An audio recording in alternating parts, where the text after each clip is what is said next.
Once upon a time, there was a girl called Adiberga. She was very beautiful, and everybody loved her. Adiberga's father was dead, and she lived with her mother and her 4 older brothers. She worked hard in the house. She fetched the water, cooked the food, and cleaned the compound. One day, Adiberga's mother said to her oldest son, "You are a man now. You must find a wife and marry her." "I don't want a wife," the oldest son said. "My sister, Adiberga, looks after me." The next day, Adiberga's mother said, "Please, my son, don't wait any longer. Go out and look for a wife." "Where can I find a wife?" her son answered her. "My sister, Adiberga, is the most beautiful girl in the world. Where can I find a girl like her?" A week later, his mother said to him, "Have you looked for a wife yet? Have you found a girl?" "I have looked for a wife," her son answered, "but I have not found one. I love my sister Adiberga, and I want to marry her. Then she will stay at home with us forever." His mother was angry. "You can't marry Adiberga," she said. "She is your sister. How can a man marry his own sister?" Her son was angry too. "Mother," he said, "I will never marry another woman. I want my sister, and I will have her." He spoke to his mother every day. At first she was angry, but then she began to listen to him. At last she said, "Yes, my son, you can marry Adiberga. I will help you." The oldest son was very happy. The second and third sons were happy too. "Adiberga will stay at home with us now," they thought. "We will never lose her." That evening, Adiberga went to the river to fetch water. Her mother and her brothers stayed in the house. Adiberga filled her pot with water and walked home. She went to the door of the hut. She wanted to go inside, but her oldest brother put his leg across the door. "Brother," she said, "please put your leg down. I want to come in." Her oldest brother smiled at her. "I am not your brother," he said. "I am your husband." And he put down his leg. Adiberga tried to go in again, but her second brother held his leg across the door. "Please, brother," she said, "let me come in." "I'm not your brother," her second brother said. "I am your brother-in-law." And he put down his leg. Adiberga waited. Her third brother's leg was across the door now. "What are you doing?" she said. "Please, brother, put your leg down. Let me come in." "I am not your brother," the third brother said. "I am your brother-in-law." And he put down his leg. Now Adiberga's mother sat beside the door. She put her leg up. Adiberga couldn't go inside. "Mother," she said, "please let me come in. Please put your leg down." "I am not your mother," her mother answered. "I'm your mother-in-law." And she put down her leg. Adiberga's fourth brother sat beside the door now. He was disabled. His legs were weak and he couldn't walk. He lifted one leg with his hands. "Brother," Adiberga said, "why are you doing this to me? Please let me come in." Her fourth brother put down his leg. "Yes, dear sister, you can come in," he said. The next evening, Adiberga went to the river again. When she came home, her family was together in the hut. Again they lifted their legs against her. Again her fourth brother let her come in. They did this every day, week after week. Teff is a cereal that grows in Ethiopia. One day, Adiberga's fourth brother said to her, "Dear Adiberga, I want to go to the toilet. Please carry me outside." So Adiberga picked up her brother and carried him out to the fields. She stopped beside a field of teff. "Don't stop here," her brother said. "I can't use this place. The teff will become dirty." So Adiberga carried him on. They came to a field of sorghum. "Not here," said her brother. "The sorghum is for our food. I don't want to make it dirty." Adiberga carried him far away to a place full of trees. "Put me down here," her brother said, "and sit beside me. Listen, I don't need to go to the toilet. I brought you here because I want to talk to you. Our mother and brothers have a plan for you. Tomorrow, they are going to give you to our oldest brother. They want you to marry him." Adiberga was very unhappy. "What?" she cried. "My brother wants to marry me, but I can't marry my own brother. It's a wicked thing to do." "I agree," her youngest brother said, "but they will try to force you." "My dear sister, you must run away. Go now." "But where can I go?" Adiberga said.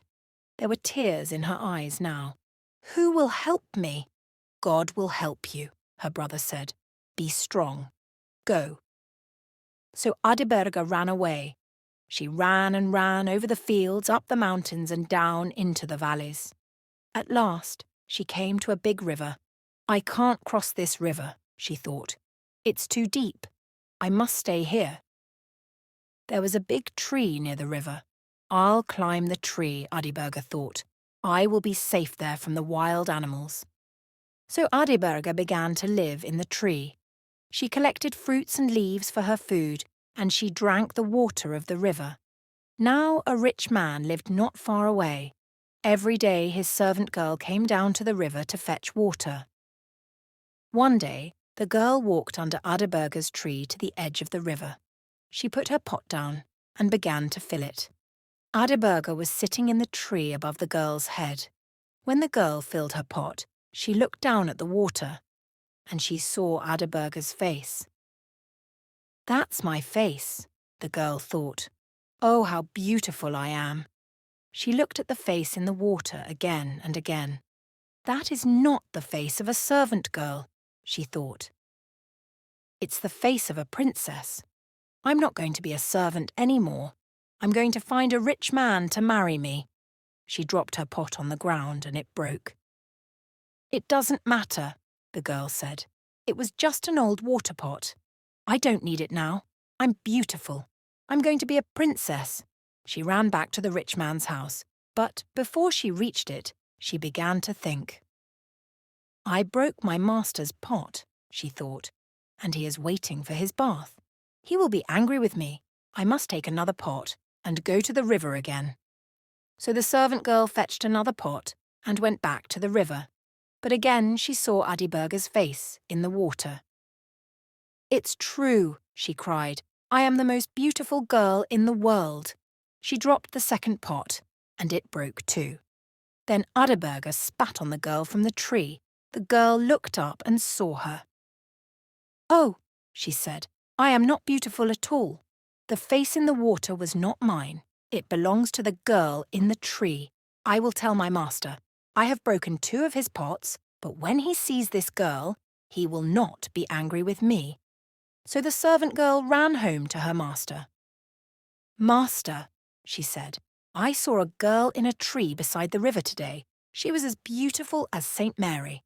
She is the most beautiful girl in the world. I was very surprised, and I broke your water pots."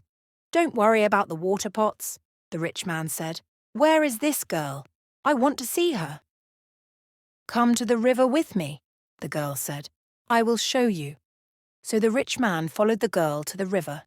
He stood under the tree and looked up. He saw Adiberga. "My servant was right," he thought. "This is the most beautiful girl in the world, and I want to marry her." "Beautiful girl," he said, "why are you hiding in the tree? Have you done something wicked? Does your family want to punish you?" Adiberga didn't answer. She said nothing. The rich man turned to his servant. "Go back to my house," he said. "Bring me my spear and 2 carpets." The girl ran home. She came back again quickly with the carpets and the spear. The rich man stood the spear in the ground. The sharp point of it was below Adiberga. He put 1 carpet on one side of the spear and the other carpet on the other side. Then he spoke to Adiberga. "Jump down from the tree," he said. "Perhaps you are a bad girl. Perhaps you did something wrong and your family is angry with you. Is that why you ran away? Is that why you are hiding up there in the tree? If that is the reason, you will fall on the spear. But perhaps you are a good girl. Perhaps someone tried to hurt you. and you ran away to save your life. Is that why you are hiding in the tree?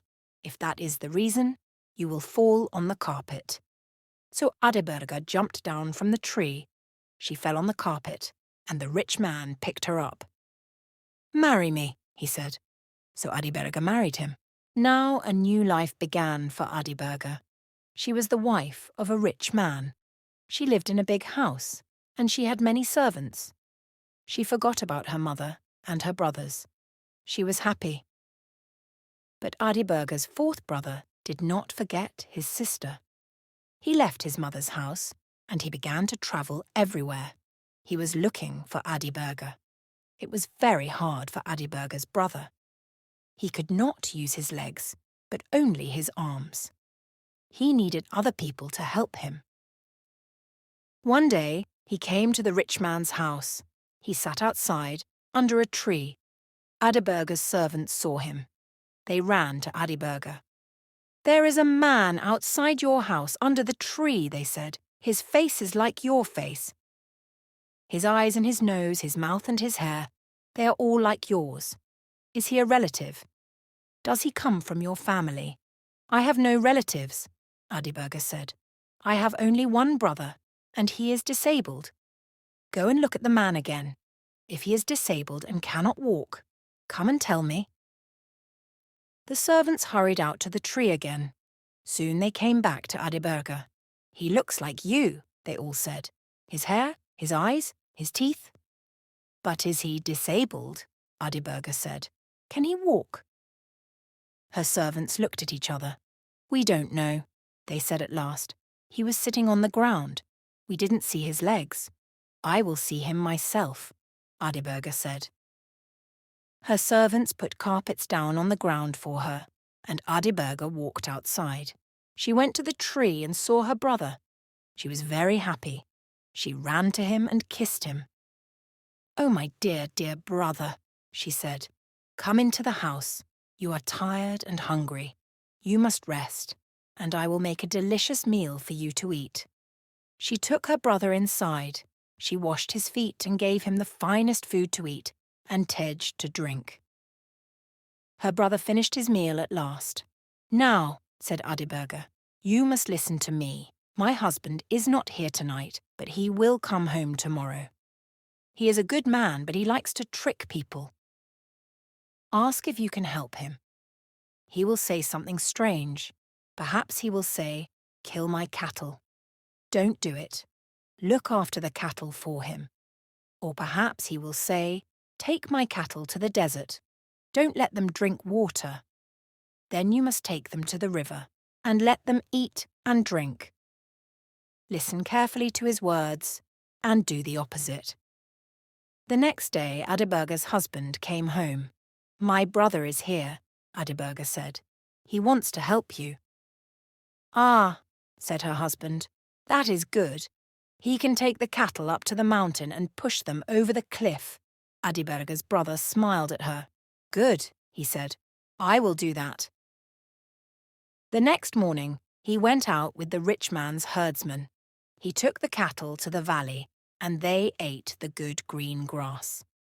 That evening, the rich man was happy with his brother-in-law. He went to his box and took out some hairs from a sheep, some hairs from a goat, some hairs from a cow, a mule, and a horse. He put them in a sack and gave them to Adiberga's brother. He gave him a stick, too. "Go home," he said. "Take this sack with you. When you reach your house, beat the sack with the stick. Goodbye, dear brother. May God go with you," Adiberga said. So Adiberga's brother went home. When he arrived, he stood outside the hut. He took out the sack and beat it with the stick. At once, hundreds of sheep and goats, cows, mules and horses ran out of it. He looked at them and laughed. He was very happy. "I am a rich man now," he thought. "Thank you, dear brother-in-law." His brothers heard the noise of all the animals. They came out of their hut. "What happened to you?" they said to the fourth brother. "Where did you go and where did you get all these animals?" "I went to find our sister," the fourth brother said. "She has married a rich man." He gave all these animals to me. The oldest brother was not happy. My youngest brother is rich and I am poor, he thought. I will go to my brother-in-law. He will give me sheep and goats, cows, mules and horses, and I will be rich too. So the eldest brother went off to find Adiberga. He came at last to her house and sat down under the tree. He called to her servants. "Find your mistress," he said to them. "Say to her, 'Your brother is here.'" The servants went to Adiberga. "Another of your brothers is here," they said to her. "He is sitting outside the house, under a tree." "Another brother?" Adiberga said angrily. "I don't have another brother. I only have one." But she went out to the tree. Her oldest brother jumped up. "Dear Adiberga," he cried, "my lovely sister." Adiberga did not smile at him. She didn't kiss her brother. She didn't talk to him. That night, Adiberga's husband came home. Adiberga's brother was very polite to him. "Please," he said, "let me help you. Let me take your cattle out tomorrow." "Very well," said his brother-in-law. "Take them to the desert and kill them all." Adiberga's brother was surprised. He looked at Adiberga, but she didn't look at him. She didn't speak to him. The next day, Adiberga's brother took his brother-in-law's cows to the desert, and he killed them all. That evening, he said to his brother-in-law, "I obeyed you, brother. I took your cows to the desert, and they are all dead. Where is my reward?" His brother-in-law went to his box. He took out some hairs from a lion and a leopard, and some hairs from a hyena, an elephant, and a buffalo. He put them in a sack and gave them to Adiberga's brother. He gave him a stick, too. "Go home," he said. "Take this sack with you. When you reach your house, beat it with the stick." "Thank you," said Adiberga's brother. He was happy. "I will be a rich man soon," he thought. He hurried home. When he arrived, he stood outside the hut. He took out the sack and beat it with the stick. At once, hundreds of lions, leopards, hyenas, elephants, and buffaloes ran out of the sack. They turned on Adiberga's brother and ate him. Then they ran away. Adiberga and her husband lived happily for many years and had many fine children. And Adiberga's fourth brother was rich and happy too, for the rest of his long life.